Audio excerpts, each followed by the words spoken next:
I really feel that other veterans should look into the ketamine-assisted therapy in one way or another, whether just talking through it with someone that has experienced it or being open to conversations with the facilitation of how the process works. If you are open to it, I would definitely say take the first step. It is life-changing. And the way I seen ketamine therapy was slicing it right through the middle and opening up everything that could be, and really having to go through that experience, feel it at once, and discover these, I get emotional now, right? Thank you. Discovering these things that you didn't know that was painful and working through that pain. And a lot of it was painful. Society doesn't tell men to show but two emotions, whether it's anger in one way or another, or being happy. And there's so much to us as humans that being comfortable in a space and actually going through the different levels of emotion heals in different ways. And I think ketamine, the first stage of that was accepting that journey and understanding that there will be areas that's undiscovered to you, but being open to that healing. Welcome to the Two Curious MD podcast.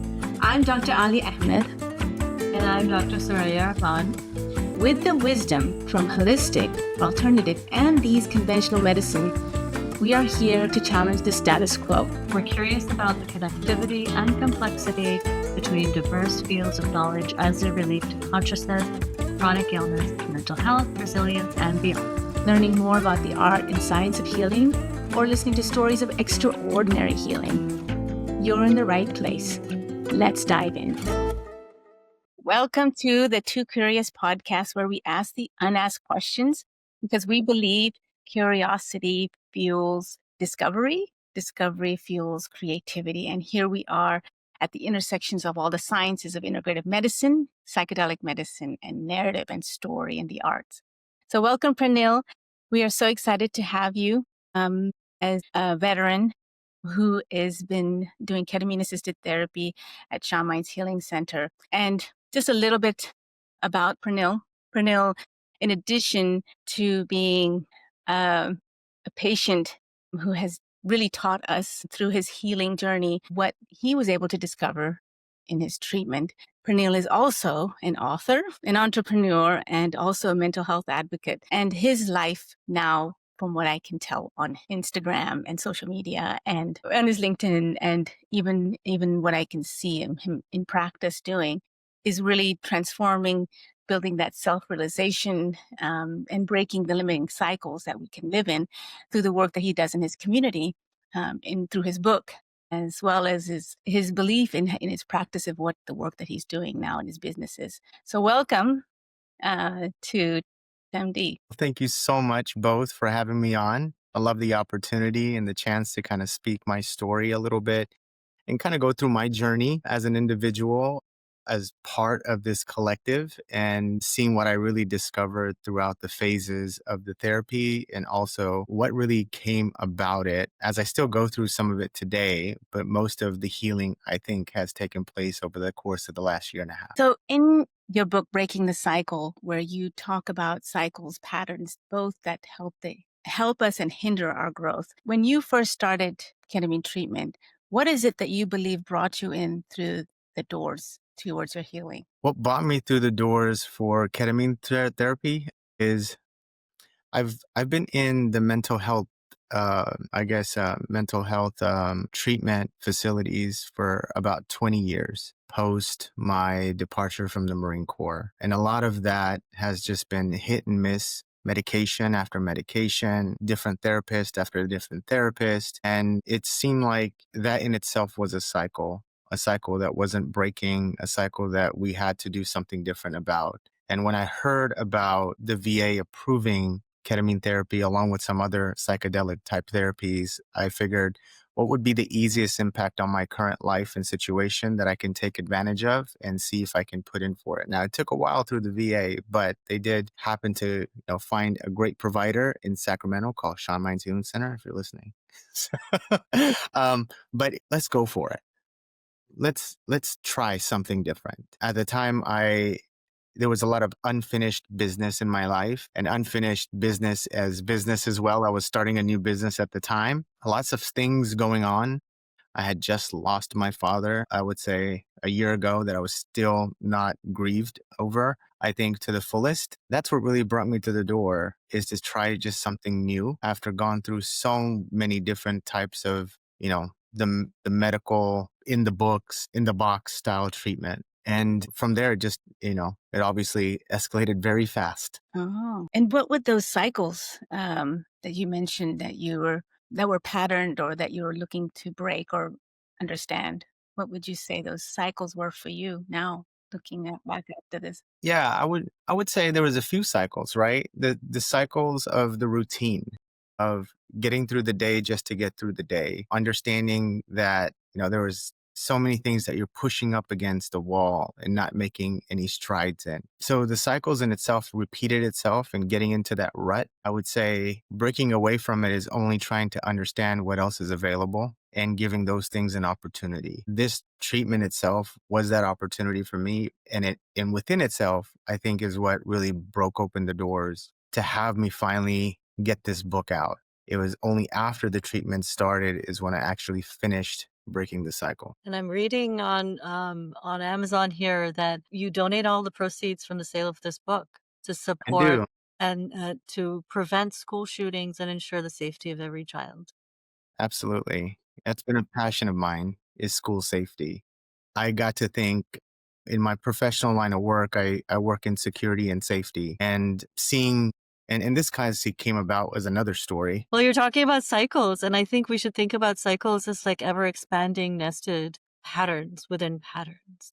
It is. And school shootings Absolutely. are a pattern. So I love that you connected the personal to the collective in such a Yes. beautifully elegant way. So I'd love to hear that story. So while in the Marine Corps, we've always had technology to keep people safe. And I think understanding that, if we just look at the progression of technology, a lot of it is given to the Department of Defense. And then over a course of time, I would say about a decade or so, it goes into the hands of the Fortune 500 companies, and then it comes all the way down to commercial use. And while during COVID, I would say, I received a phone call, and two of my security guards had succumbed to the illness. And it got me thinking that we don't leave Marines behind, we don't leave soldiers behind. And this cycle started again for me, that heartache that we have the technology to do something about it, but yet we're not putting that out into use. And at this time, some of it was still a little bit expensive. And so I left that industry a couple of years later to bring all these tools together and create Spade Security Services. And what Spade does is that we are not in itself one subject matter expert. We bring the experts from all different fields under the umbrella of protection, and bring those tools to the end user. And throughout it, I discovered so many different things that we can do to help prevent school shootings. If we can't prevent our child from coming home safe, what is it that we're doing? Right, right. Which goes back to trauma, right? And the effect that trauma has on the body, and not recognizing that the effect of trauma, the trauma response effect, develops into a pattern of behavior, develops into a pattern of identity. And just back to your experience through ketamine, where you finished this book to help understand what you're working on. Yeah. Tell us a bit about how that evolved for you, like what you were working on, because patients do have sometimes a better understanding subconsciously of what they need, but making it again conscious becomes, again, this takes time to get to that place where you see it. But what were you able to see, imagine, or break through, or not, in your treatment? I think there was multiple layers of it. It's like therapy usually is described in peeling back the onion. And the way I seen ketamine therapy was slicing it right through the middle and opening up everything that could be, and really having to go through that experience, feel it at once, and discover these. I get emotional now, right? Thank you. Discovering these things that you didn't know that was painful, and working through that pain. And a lot of it was painful. Society doesn't tell men to show but two emotions, whether it's anger in one way or another, or being happy. And there's so much to us as humans that being comfortable in a space and actually going through the different levels of emotion heals in different ways. And I think ketamine, the first stage of that was accepting that journey and understanding that there will be areas that's undiscovered to you, but being open to that healing. So a part of it was just that. And after that piece of the onion, there was the next piece, which was discovery in, I would say, your motivation and purpose in life. And were you in the right direction? Because there were some pathways that were opened up for me, and there were some pathways that I wouldn't say closed, but I would say I leaned against that I shouldn't have. And it made it more clear to me that this wasn't the avenue. I needed to take, another step in a different direction. Sometimes as entrepreneurs, in the very beginning, you feel like I'm just trying to catch a break. I'm trying to catch something that's going to work, but not concentrating on where your true purpose is. I felt like that was what I was going through in the very beginning stages, but then focusing down into figuring out, hey, what is really my passion? And it's in the community. If I have to try to do what I can as much as I can to either keep my community safe. We love to see people walking around at 9 a.m., but also at 9 p.m., at 1 a.m. And people shouldn't be afraid to do that. So is our community safe for us to take advantage of? And so those were the talks that I had with the local officials. And I started to get more involved. And my involvement then kind of grew from being, just coming to meetings and now, becoming the arts commissioner for Rockland. I'm also sitting on a couple of other boards in Rockland, which, again, wasn't what direction I intended it to be, but it evolved into. So I would say, your purpose could be discovered or rediscovered through the therapy. And it starts with healing. It does start with discovering what is it that was undiscovered as you go through the process. The analogy of just cutting the onion open and letting it all fall out and noticing how it falls out too and what opens, and then also the patterns that break, right? Because the onion has a pattern that's nicely displayed as well. And you can look at it as you described. And I love that you kind of have this visual representation of something that can be very hard for some people. Truly. I mean, it's not, I mean, if everybody said cut up the deep open, are they ready for that? Is this something that you can work through with the tools that you have right now? Or do you need to get the tools first and then start to consider this process? And I imagine that must have been, and it can be a painful process, at least from what I'm seeing in patients. But for you, what was that process of that discovery and to the bigger picture that you talk about, which is so valuable, right? Like looking Yes. at the bigger picture of what kind of existence do I want to be in? That what you're describing also is this protection and safety is such a vital part of your belief system that we should be safe. All of us should be safe, from children to adults and to places where there's risk. But that sense of safety is a passion of yours. I'm just curious about, how did that evolve for you, this concept? Or was it something you already knew? Yeah, well, it's the one medium that I know very well is security and safety. And I've dedicated a lot of my time to it and understanding it. But there's also lots of resistance. I think resistance within yourself and also resistance from the community for what the possibilities could be. And is there some levels of privacy intrusion or not? So I think battling through the second stage of that is the fear factor. Is when we haven't approached a situation or any of it, there's always that fear factor. It's like going up a roller coaster, and as it's going up, you're definitely having that anxiety and that fear factor. But you can hold on as hard as you can as it's falling, or you can let go and enjoy the ride. And I, at one point or another in the therapy, decided to let go. That's beautiful. And I want to follow that up with, you're talking about safety, safety in the community, and also the sense of safety that you felt in this healing container that we talk about as you were going through the treatment. Can you talk a little bit about what are the components of that safety? What was the process like of recognizing what you needed to feel safe as you went through? What were the aspects that you could rely on to say, okay, it is okay to let go, and you can let go, and you're going to be safe? A lot of it has to do with relationships and building a place where you feel that safe vibe. We talk about frequencies and vibrations and how that spiritual concept plays. And Dr. Ahmad and her team have just been absolutely fabulous about creating that safe zone and space and naming these spaces and going through the entire process with you. As a veteran, you go, I don't just skip this. let's just go to let's just go to the therapy, right? That's what you think.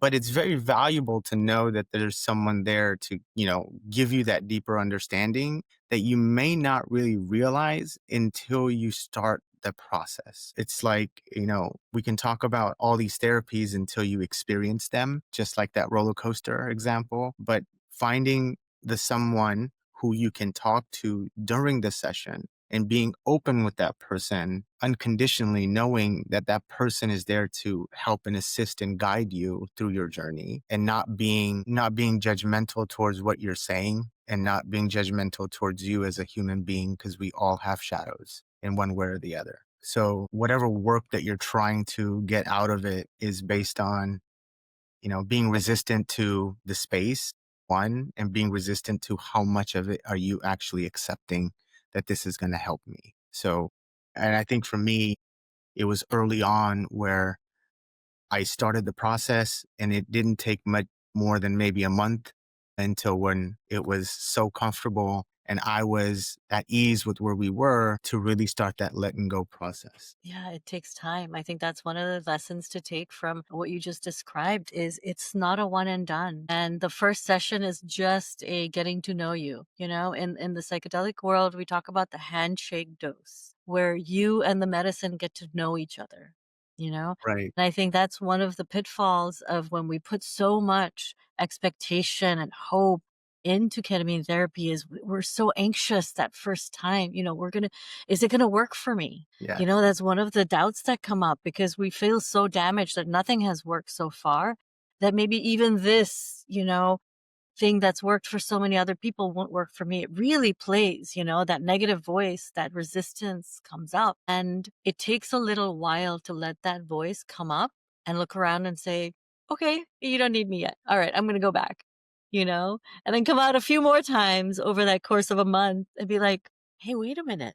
I think I see some changes. And it does take that bit of time to notice for yourself, right? It's not overnight. Because we know things that'll make you feel good for 10 minutes, 2 days, 10 days, right? We go on a vacation. I feel great for a month after that. I have a cup of coffee. My day is Yeah. great. I take a Tylenol. I got 4 hours pain free, but we're looking for something sustainable. We're looking for true transformation. So what were those things that you noticed? How did you notice them? What came to you where you were like, I can trust this? Like that deep sense of can trust this. It's okay. I believe it was a combination of a few things that were going on. It was one, I was more into meditation at the time. And I say at the time because it's come and gone in different phases of my spiritual journey as well. I looked at ketamine obviously being a part of that journey as I went through it, and then documenting. Writing has become more of a passion. And so taking time for yourself to understand a little bit more rather than going back into the routine. And so breaking a lot of these cycles that you were going through, but not forcefully, just allowing it, allowing what was the next part of the wave and accepting that part, I think was what really started to show over time. Because you could have been crashing against the same wave over and over again, but not realizing that you can really just float right above it. And even though you may experience some of the downfalls in your life, but you're not going to feel that type of emotional value towards that downfall as much as you would have because of the transformation that has taken place. And so where there was someone cutting you off on a freeway, you may just be like, that's okay. That person's probably running late. While previous emotions to that were, I'm going to get you, right? Why would you do that to me? And coming up against a red light over and over again, like, oh, I'm running late. And these initial emotions that were there started to dissipate, started to change itself into something else. Was when I was able to recognize that there is something going on that's bigger and greater than I have an understanding of. But everything that I am doing is towards a progress that I am willing to accept. And I started to feel love for me again. So who is Pranil Shankar now? Who is he? What is he like? Tell us all about him. And what was he like before? Pranil Shankar was a pretty closed off individual for years. I'd Yeah. say he kind of curled up into a corner and believed the world was against him. And there were so many things that he wanted to do that were great, but he couldn't get things done. And all he had was his little inner circle of his family and some friends. And that while he tried to keep breaking out of his cycles in life, there was always resistance and change and fear. And there was always that, hey, what if this or what if that? And those variables would continue to become more and more predominant rather than taking action. And I think who Purnell became in one way or another is that person really doesn't exist any longer. It's just going with the tides and the ocean waves has just been a part of who I've become over the last course of a year and a half. And it's opened up so much more for me and just being acceptant of how life is. And you can't change the people around you, which is one of the greater takeaways I think I have had, is you can change yourself because that's who you have control over. And those other things will fall into place where they should. And accepting that, right? If you love somebody, you love them or you don't, right? And if you feel that there should be an expectation between the two of you, then there's some conditional love. And I believe at this point, I don't have that style of relationship anymore. Some people are here in your life for 5 minutes and some people are here for a couple of years and they're on their journey and you get to see sometimes these emotions that they have. You can suggest, well, do A, B, C, D, E, and you'll feel much better. And I'm not the therapist any longer. And I don't give those suggestions because I feel like we all have our journey and they have to go through these experiences in order for them to break through them. And so I think Purnell now today looks at his journey as outward facing of what impacts are driven by his purpose in life. Wouldn't it be nice if we raised our children instead of saying, what kind of career do you want to be, right? You want to be a doctor, engineer, and tell them, Yeah. hey, what kind of person do you want to be? What do you want to do for the world? Just let that question be as it is. What do you want to do for the world? And that would be a career. That My career is protection, safety, support. I don't know. What would be your career? What would you name this career I that you have? For me, I think my Like, career currently why go right back? now is as a whole, yeah, I can be identified in the professional world as the person around safety and security. But I feel that, this medium is only here for a little bit as it changes, as the world keeps turning and as we keep changing on who we are. There are other dreams of mine that are finally coming to fruition. And I think those things will change. I think this is another step for me to progress out of in the future. So who I will be in 20 years, I don't even know, right? I think who I am today is exactly who I said. I'm a family man. I'm a guide more to my kids at this point, in giving them the choices, whether, they want to do something and giving them the option so they understand both choices and they can make it for themselves. And I think they're better off making those choices because we growing up didn't have that. It was a dictatorship, right? It was, this is what you're going to do and this is when you're going to do it. And this is this. And a lot of times the old Purnell was like that, and having to let that go, understanding there's a new approach because there's so many ways that we can live our lives. And I think them being as little as they are need to have those choices early on because those are memories that last for a lifetime. So I'm so curious. This is gorgeous as you're talking about this transformation, even letting go of that old and accepting that the next is, I'm going to flow with whatever is. And that this moment, this transformation, what are you seeing around you? You brought in, your parenting style, what is showing up in the world for you in this moment in your relationships? Yeah, great question. I believe that not even I believe, I would say I know that right now, the choices that I have made and that relationship that I've opened up, I wouldn't have imagined it even 3 months ago.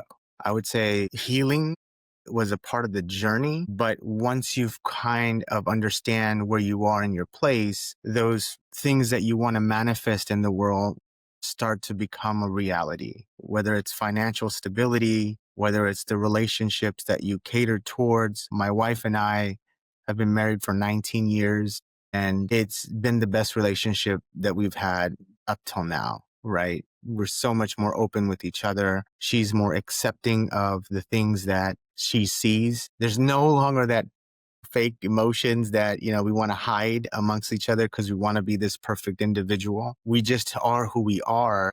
And if we can talk through those things, it just makes us in a better position. Now, some relationships do tend to go away at the same time as new ones are formed. Because as you, I think, align more to your true self, those frequencies and vibrations open up the next level of opportunities or relationships of that nature. And there's some that go away, and it's okay for those to go away. So yes, I'm still within, I think, a transformation, as we all are in one way or another, but today's beautiful and I love everything about it. We go back to the term entrainment, right? It's the entrainment, both what you resonate with, what your frequencies start to match with, right? That's entrainment. And entrainment goes in so many levels. It goes into the cellular, resonance of frequency, the mechanical frequency in the brain. But then we talk about the social entrainment, which is your environment, right? When you're kids and your wife kind of recognize your energy is not as activated as it was, and they can settle and they can resonate with that energy frequency, and then what attracts that frequency is also a way of that expanded entrainment. And so it's all about entrainment. Glad you're here because you can medically put it into words what I felt. So I read, yeah, it was working. I think it's not even a medical word, actually. It should be, right, Cindy? Yeah, It should be a medical word. It's a concept, and I think it has to do with resonance and sound and just the physics of it.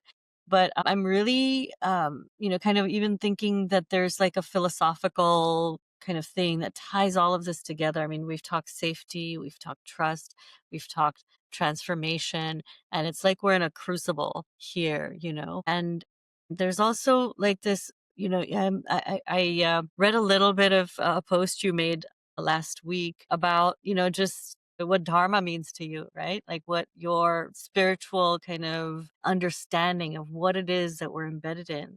And I'm hearing those threads as you're talking, like going with, the flow of things, the energetics, trusting. There's just this, like, as you're talking, this sense of groundedness to your energy. Like you're very sure, you're relaxed in your confidence, and it shows. It glows. Every cell is kind of radiating that. And I want to just ask you, like, how do you conceptualize that, or how do you think about I don't know if I think about it a lot as far as me glowing or that?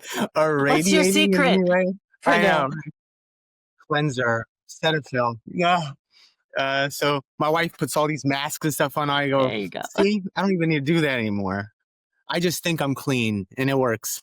You just radiate outwards. Well, this Right. is what we're talking about. This transformation is inner to outer. It And is. we're talking about this inner process, and then it becomes manifest outwardly. And it's really hard. And I think that's where we're here in this podcast, trying to really understand what is it that allows someone to do that, because it doesn't work the same way for everybody. There's the struggle of actually getting ketamine therapy to work for you, and there's a lot of people who are doing it not in this way, and are not seeing the benefits. So it's not just, ketamine, the molecule, you get the infusion and you're done. We're talking about there's an entire system within you, and you have to give it permission for it to be activated, and you have to have a reason for why. You have to find your reason for why. And then when you found your reason for why and the changes are happening, then you got to have some direction, some way to shoot your arrow, because now you're like a force.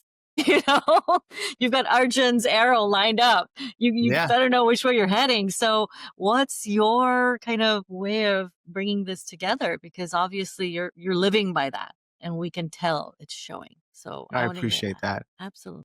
I would say, again, like ketamine is just that one door. It was just that door that opened up. Like, is it going to be beneficial is only how much you interpret that benefit to be. And how much is it going to drive to the next levels in your life or the cycles through your life, either enhancing those things in one way or the other, and then accepting the other items that come along with it. So I think I could have seen this cycle negatively impact me as well in certain points where you didn't feel good. And it's not every therapy gives you the same boost and energy for the next one. It's now opening up something else that you may not have thought of. I can say that it just starts with your core belief of, am I doing this just to do this, or am I doing this for something better? Am I doing this for the betterment of me?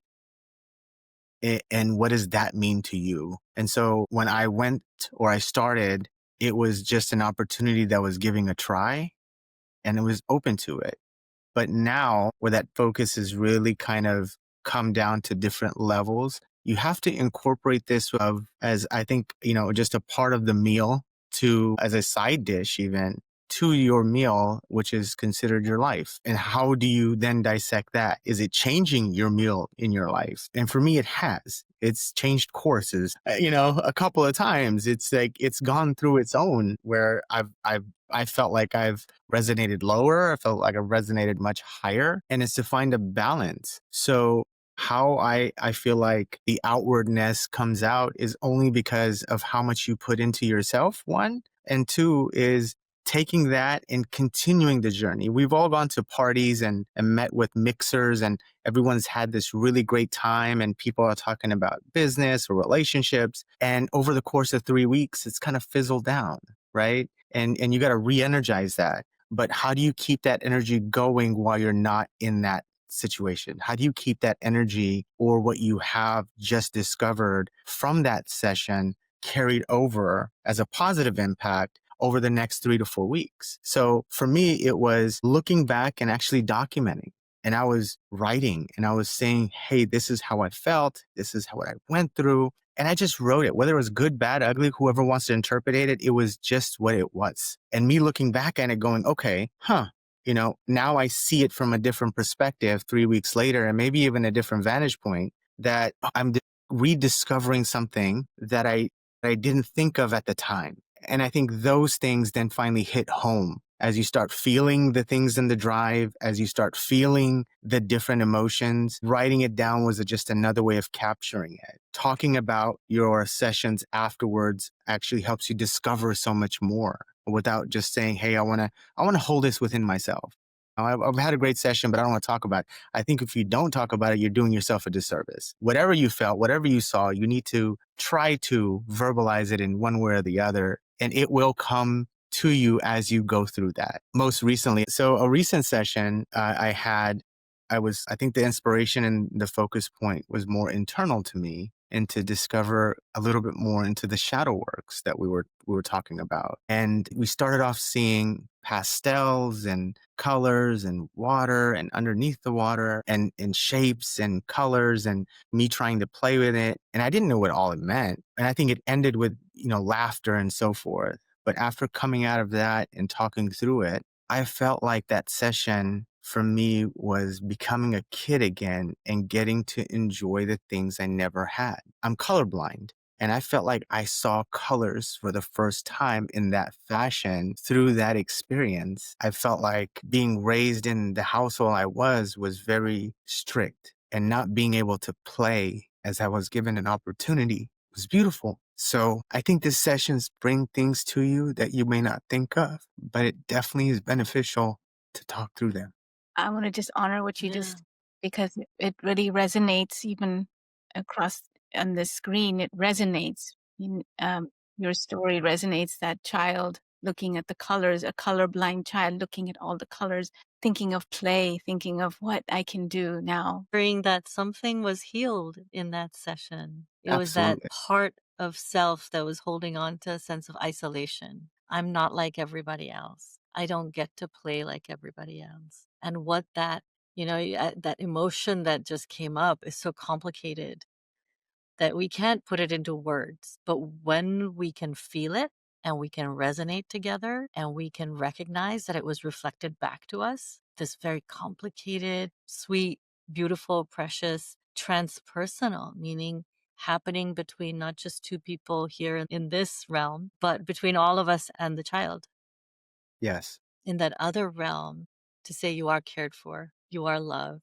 Yes, you didn't get to experience it, but here it is. Very real way. And that goes deep to that layers of the onion that you're cutting. Like you just went Yeah, yet another layer and healed. And how just absolutely tremendous that we have the ability to plumb so deep And the into healer our own psyche. also heals, Pranil. By you sharing what you Yeah. shared, it resonated. It touched a chord because we have this experience universally, but generationally, and our historical generational traumas that we carry, that the stories of our patterns behavior that has existed before we were born, right? And what that feels like to really connect to that part of you that was hurting, or that part of you that was held down by this dictatorship as you Yeah. described. Yeah. I mean, this is it resonates. Yeah. Story resonates. We're all three from the subcontinent, and our we have a shared generational trauma that and so it resonated Yeah. and it healed as well. Thank you. Yeah. And I'm really brought to thinking of what that work you just did, or what just happened, or was allowed to happen in that crucible, allows us in a very essential way to get out of our own way, right? You now no longer carry that in that heavy way. And sometimes it even opens up that channel to, look at those conditions with compassion, look at the people who are around you at that time with maybe more compassion than you have been able to in the past, right? absolutely. And how that repairs our relationship in this moment, as we're all getting into this area of aging parents, right? Where we were very aware that our, that generation has not only gone through trauma, but we have shared this traumatic experience of migration and scarcity and the stresses of survival, really, and alienation, and being new in this American world, and what that asks of our children. We haven't talked about the burdens of migrant children in this country, but what it does is it gets in that whole experience gets in the way of our relationship with our parents. Like it gets in the way of being able to show love or truly feel it. And when we do this work, what we're doing is actually repairing the relationships in our present, because your heart is now Absolutely. more open, right? Absolutely. I think there's so much to these discoveries that it goes beyond words. It goes beyond the feeling and the emotions that carry in the outward direction. Is what you talked about was the internal healing at the cellular level. I think it starts to then become a different you because you're changing something and healed something and experienced all of it at once where you couldn't have understood it years ago. And it's in stages. If this experience would have came 2, 3 years ago, it might not have felt as what I had felt that session. So I think, again, having that open mindedness and looking forward to what you have today, because these choices that we have right now are the ones that make us really experience life to the fullest. And a part of it is either the therapy, or part of it is the relationships. A part of it is the spiritual growth. And a lot of it is you, because that's the only person you have control over is you. I left you speechless? We No talk way. about Yeah, thriving, and thank you for you did. for being here, Pranil, and really sharing your story. Yeah, yeah. And That's an I want to honor accomplishment. that. Absolutely. It's a beautiful thing, that space, to give that space to breathe. Well, you're welcome. I really appreciate, being on and having to gone through, some of my journey. I really feel that other veterans should look into the ketamine assisted therapy in one way or another, whether just talking through it with someone that has experienced it, or being open to conversations with the facilitation of how the process works. If you are open to it, I would definitely say take the first step. It is life changing. And we usually close our session with a question because we are two curious MDs. And what would be a curious question that you would like to ask us, or the audience, or yourself? Well, curious question. See, I should have prepared a little bit. I know I'm not supposed to, right? Okay. I would say a question to the both of you. Where do you see this process headed in the future for more people? How do you see it developing? in the next 5 years? I think the key word is for 4 more people. And 4 more people is exactly what we're looking at, where our challenge is today. And that is really the purpose, again, to make this podcast, is to educate, 4 more people so that they have knowledge and they can come prepared and they can see the experience of others and learn from that experience. So I would say if we are educating 4 more people, we are, again, opening up that possibility, which again allows that question of more people can learn and more people can do the treatments and become aware. And then we get to advocacy, which is another work that we're doing. But at Too Curious MD, we are IACAP. We are adolescent and young adult providers, ketamine-assisted providers. That's the acronym. And it's an advocacy platform because we want to raise awareness, we want to educate, and we want our government to pay attention, our healthcare to pay attention to this, to the outcomes, to patient stories and experience. And that's very important. So the next few years, I feel like there will be an opening to other ways of healing, which has already been discussion. Patients are already seeing the gap in healthcare, and they're needing something else, and they're seeking it. So that is going to happen, and we have to be ready for that. And that's why education for our people who are doing this work is so vital. And there are ethical questions around this work too that needs to be in our constant forefront of the work that we're doing. So the next few years, I hope I answered your question, is really an access based, driven on need, driven on demand and education. It's not going to come the other way. No, I totally agree. I think the work that you're doing is, I can't even put it into words how valuable it is. Thank you. Thank you. Thank you. Thank you, Pranil. Thanks for joining us on the Too Curious MD podcast. We hope today's episode inspired you to ask new questions and explore fresh perspectives. We challenge you to ask us those unasked questions that you're curious about in your medical practice, condition, health, and wellness. If you enjoyed the podcast, don't forget to subscribe, share it with somebody just as curious, and leave us a review. It helps us keep the curiosity alive. Post or comment with a question or curious inquiry that you have and seek to explore or learn with us. Stay curious, and we'll see you next time.